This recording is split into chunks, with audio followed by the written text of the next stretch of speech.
A paz do Senhor para todos, amém, querido? Amém? A paz do Senhor. Bom, aqui no livro de Atos, no capítulo 20, o versículo 9, 10 e 11, ele diz assim: E estando um certo jovem por nome Eutico, assentado numa janela, caiu do terceiro andar, tomado de um sono profundo que lhe sobreveio durante o extenso discurso de Paulo, e foi levantado morto. Paulo, porém, descendo, inclinou-se sobre ele e, abraçando-o, disse: Não vos perturbei, que a sua alma nele está. E subindo e partindo pão, comendo ainda, eles lhe falou largamente até a alvorada, e assim o partiu. Bom, querido, eu quero falar aqui dessa situação da Bíblia, na palavra de Deus, quando fala de um certo cidadão chamado Eutico. Eutico era um jovem, jovem, irmão, jovem crente. Eutico era crente, mas tinha um problema com Eutico. Eutico era crente, mas era um crente desobediente. Ele era crente, mas ele gostava de fazer aquilo que ele bem entendia, sabe? Era crente, mas com ele não tinha esse negócio, não gosto que me chame atenção, eu vou fazer o que eu quero. Por que eu falo isso? Porque diz a Bíblia, querido, que Paulo fazia um grande discurso. Ele estava mais ou menos pregando de 4 horas da tarde e ele ia até meia-noite. Pregando, irmão, pregando. Pregação de quase 8 horas. O grande discurso de Paulo, ou seja, um longo discurso. Todo mundo no templo ouvindo o discurso de Paulo, mas o camarada resolve sentar na janela da igreja. E paz, meus senhores, hein? A janela da igreja, querido, na janela, a janela da igreja era exatamente num lugar que tinha 3 andares. 3 andares significa o que de altura, seu Josias? Hein? Significa o que, manto? Ei, a altura do andar, primeiro, segundo, terceiro, fazia uma soma de 12 metros. Por quê? Porque embaixo ainda tinha o pelotis. 12 metros, 3 vezes 4, 12, amém? Só que o que diz na palavra de Deus é que esse camarada senta na janela. Além dele sentar na janela, a gente percebe que quem senta na janela tem 2 tipos de visão. Ele olha para fora, mas também olha para dentro. Ou seja, no mundo atual, ele estaria olhando para as coisas do evangelho, e da outra situação, ele estaria olhando para as coisas do mundo. Quem senta na janela tem 2 tipos de visão. Uma hora mundo, outra hora evangelho. Uma hora ele está no mundo e outra hora ele está dentro do evangelho. Quem é ele, pastor? Eutico, o nome desse cidadão que praticava esse tipo de coisa. E aí, meu filhão, diz a palavra de Deus que em certo momento esse camarada, ele é absolvido de um profundo sono. Ele entra num sono da indolência tremendo. O Morfeu vai lá na janela, pega ele e faz ele adormecer. Você já reparou que quem tá com sono, ele fica assim, né? Ele fica... né? Assim, ele fica desesperado, lutando com sono. Quem tá com sono, realmente que não consegue controlar, ele cai ou para um lado ou para o outro. Mas no caso de Eutico, quando o sono atinge Eutico, a Bíblia fala claramente que Eutico, ele cai para fora da janela, filho. Ele toma-lhe um tombo de uma altura de 12 metros. Se esborracha no chão desmaiado, sabe? Quando ele cai para fora da janela, hein? Paulo larga o discurso, vai lá, toca nele e quando vai ver, ele tá vivo. Ele não morreu, só apenas desmaiou. A alma dele ainda estava dentro dele. Paulo volta para fazer o discurso e continuar seu discurso. Mas uma coisa me chamou a atenção na queda de Eutico. Hein? Eutico me faz chamar uma atenção de uma forma tremenda. Por quê? Porque quando alguém senta na janela, ou quando tem alguém indeciso na presença de Deus, ele nunca cai para o lado de dentro do evangelho, ele nunca cai para o lado de dentro da igreja. Eutico não caiu dentro da igreja, Eutico caiu fora da igreja. O que eu aprendi com essa situação? O crente, quando se desvia, para onde é que ele vai? Para o mundo. Ele sempre cai para o lado do mundo. Eu tinha dito que Eutico, ele tinha 2 tipos de visão, o lado do mundo e o lado do evangelho. E quando ele cai para o lado do mundo. Eu quero dizer para você nesta hora, aonde tu está sentado? Tu está sentado dentro ou tu está sentado fora? Tu está sentado ouvindo Deus falar ou você está sentado praticando o que o mundo faz? Você está sentado ouvindo a glória de Deus ou você está sentado vendo a glória do diabo? Tem muitos dentro da casa de Deus, irmão, fazendo vergonha. Tu acredita que tem muitos crentes na janela dentro da casa de Deus? Você acredita que tem muitos crentes, adoradores das obras do mundo, e estão dentro da casa de Deus? Você sabia disso? Hein? Dentro da igreja, a gente encontra muitos sentados na janela. Tá dentro da igreja, mas a cabeça dele tá no mundão. Tá dentro da igreja, mas a mente dele tá lá fora da igreja. Tá dentro da igreja, mas a mente dele já tá arquitetando o pecado lá fora. Hein? Tá dentro da igreja, mas tá observando o que o mundo tá fazendo. Um elemento desse tá dentro da igreja. Mas tá onde, pastor José? Tá sentado na janela, filho. Tá sentado na janela. Precisa estar totalmente dentro. Se você não tá dentro, e tá no meio, significa que você está sentado na janela. Está na janela. E crente que senta na janela, quando tem dois tipos de visão, ele passa a ser uma coisa séria dentro da casa de Deus. Ele murmura, nunca gosta do que está sendo falado na igreja, hein? Ele acha que a palavra está sendo pregada, mas está vindo com piadinha sobre ele. Ele fica injuriado. Por quê, Ei? Por que ele fica injuriado? Porque ele está tendo dois tipos de visão, filho. Ele está tendo a visão do mundo e está tendo a visão de Deus. Ele fica apavorado. Mas quando Satanás vem, o diabo não joga ele para dentro da igreja, não. O diabo joga ele para fora da igreja. Por que, manto? Porque está sentado na janela. Está sentado na janela, filho. Enquanto tu estiver na janela, tu vai ter esses dois tipos de visão. Enquanto você estiver sentado na janela, tu nunca vai ser usado por Deus. Enquanto você estiver sentado na janela, você nunca vai receber a presença do Espírito Santo na tua vida. Enquanto você estiver no caminho da indecisão, você nunca vai saber o que é Deus. A Bíblia manda tu ser verdadeiro adorador. Se tu está adorando as coisas do mundo, é porque tu não é de Deus. Eutico estava sentado na janela, mas não era de Deus. Por quê, pastor? Porque a minha Bíblia diz em João 8,47, quem é de Deus, escuta as palavras de Deus. Paulo estava pregando, mas Eutico não estava ouvindo. Paulo estava falando, mas Eutico não estava dando crédito. Paulo estava pregando, mas Eutico não estava nem aí. Paulo estava pregando, mas Eutico, querido, estava levando a coisa de qualquer maneira. Paulo estava pregando, mas ele não queria saber de ouvir Deus falar. Paulo estava pregando, mas ele, querido, estava fazendo de conta que não tinha ninguém ali pregando.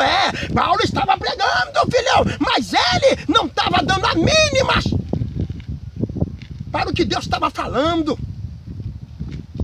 Tem muitos hoje em nosso meio, irmão, fazendo esse tipo de vergonha.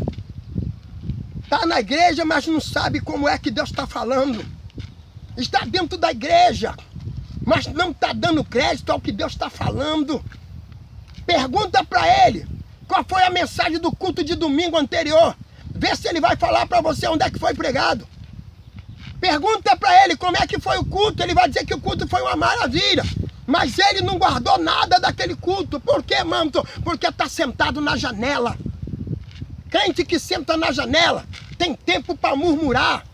Crente que senta na janela tem tempo para dar lugar para o diabo. Crente que senta na janela tem tempo para olhar as coisas do mundo. Crente que senta na janela tem tempo para dar lugar para Satanás. Crente que senta na janela tem tempo suficiente para estar observando as coisas do mundão. Sai da janela, crente. Nós estamos hoje vivendo um dia que nós precisamos sair da janela. Sai da janela, filhão. Sai da janela. Sai da janela.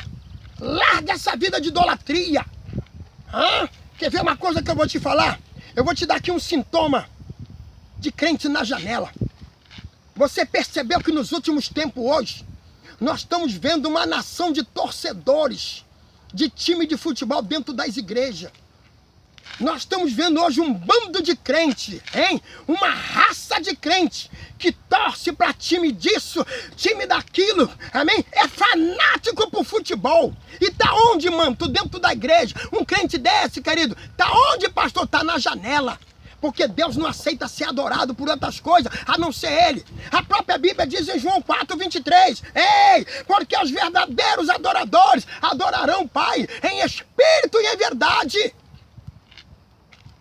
Ele tem mais adoração pelo time de futebol, pelo time do coração, do que para Deus. O crente desse, filho, tá na janela, filho. Ele tá na janela. Lá uma hora ele tá observando o mundo. Uma hora ele faz as coisas do mundo. E outra hora ele tenta fazer as coisas de Deus. Crente torcedor, ele é torcedor, hein?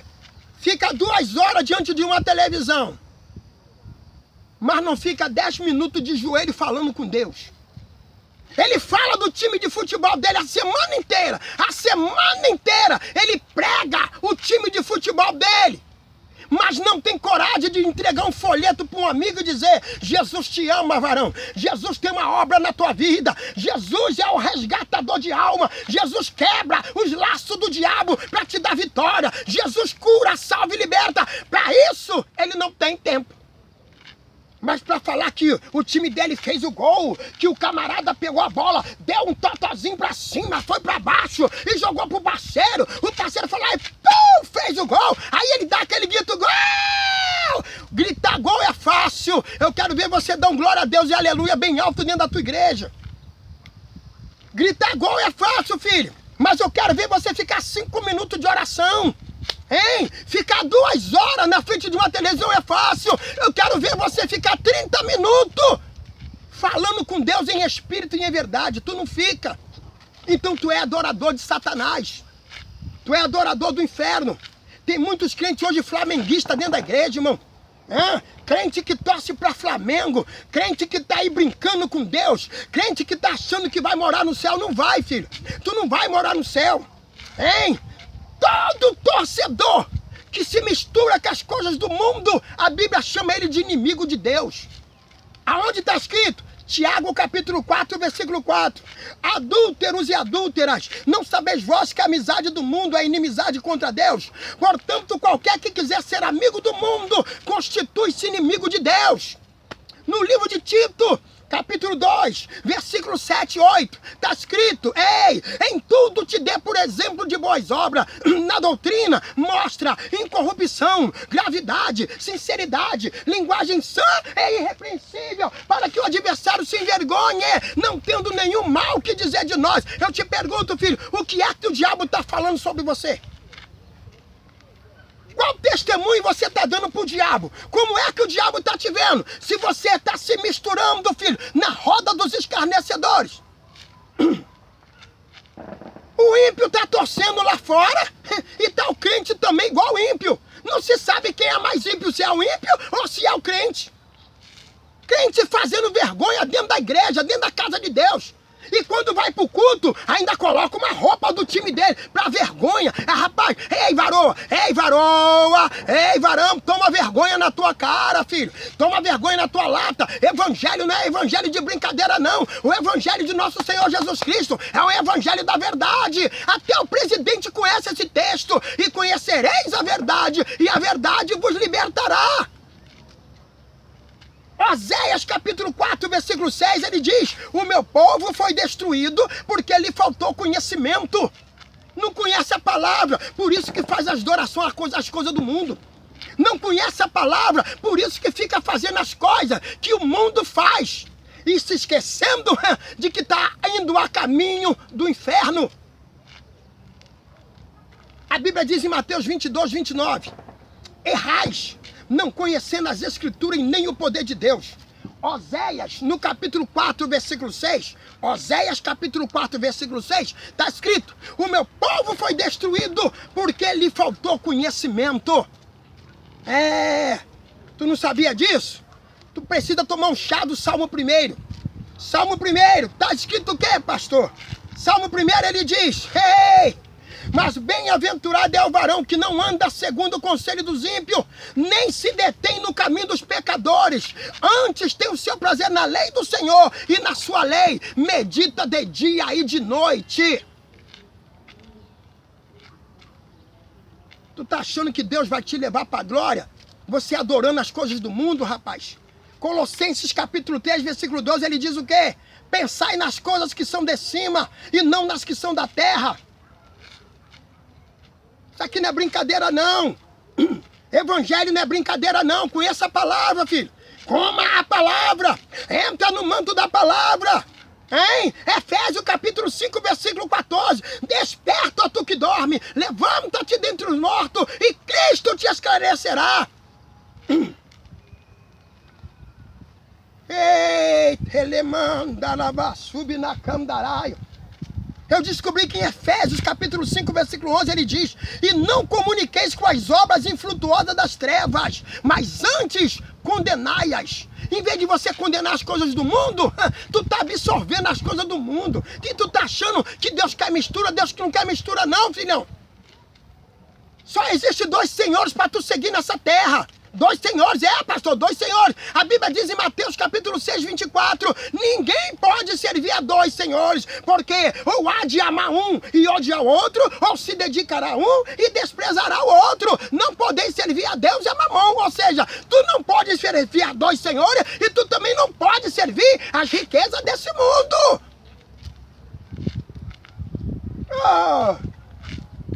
Eu tô te enganando por acaso, filhão? Eu estou pregando dentro da Bíblia, estou falando aqui da palavra, mas estou te mostrando dentro da Bíblia. A Bíblia diz que aquele que não foi achado escrito no livro da vida foi lançado no lago de fogo ardente. Que lago é esse, mano? O inferno, filho. Apocalipse 20, 15 fala sobre isso. Fuja do inferno, fuja, filho, fuja desse sono e desperta a tua alma, desperta a tua alma. Se tu quiser morar na glória, porque caso contrário tu não vai não. Nós estamos prestes, querido, hein? Nós estamos prestes a ouvir o som da trombeta nos últimos dias. Nós estamos prestes a ouvir o soar da trombeta. Você está pensando que no dia que a trombeta soar, vai dar tempo de tu pedir perdão ao Senhor pelos teus erros, pelos teus pecados? Não. Tu tem que ter uma vida de santidade. Caso contrário, não. Você tem que ter uma vida de glória, caso contrário, não. Lá no céu, só entra lavados e remidos no sangue do Cordeiro. Tem pessoas dentro da igreja dizendo, ei, eu vou pro céu. Não, eu não faço nada. Ei, eu vou pro céu. Não, tu vai pro céu? Só se for pro céu da boca do cavalo. Céu da boca do cavalo, filho. Lá na glória é lugar para aqueles que santificaram as suas vidas. Lá na glória só vai entrar aqueles que lavaram as suas vestiduras no sangue do Cordeiro. Não tem saída. Não tem saída, filho. Ou tu é de Deus ou tu é do diabo. E Deus está te chamando hoje para um despertamento. Ei, saia da janela. Saia da janela. Saia da janela. Quem fica na janela não ora. Quem fica na janela não busca. Quem fica na janela não observa o que Deus está falando. Quem fica na janela não presta atenção nas coisas de Deus. Quem fica na janela cai. E quando cai se esborracha pro lado de fora. Deus está te chamando a uma responsabilidade nesse dia. Eu sei que Deus está falando no teu coração. Seja santo diante de Deus. Tu não tem nada a perder. Seja santo diante do Pai. Tu só tem a ganhar. A coisa mais linda é quando um crente vive uma vida de santidade e todo mundo olha para ele e vê Deus na vida dele. Vê Deus na vida dele. Você lembra de Eliseu? Eliseu foi chamado por uma mulher de homem de Deus. Hein? Eliseu foi chamado por uma senhora, hein, que chama seu marido e diz, ali vai passando um homem de Deus. O maior tributo que um crente pode receber é quando ele é chamado de homem de Deus e de mulher de Deus. Coloca isso no teu coração. Deixa Deus trabalhar. Mas um recado eu te dou. Saia da janela. Saia da janela. saia da janela, em nome de Jesus.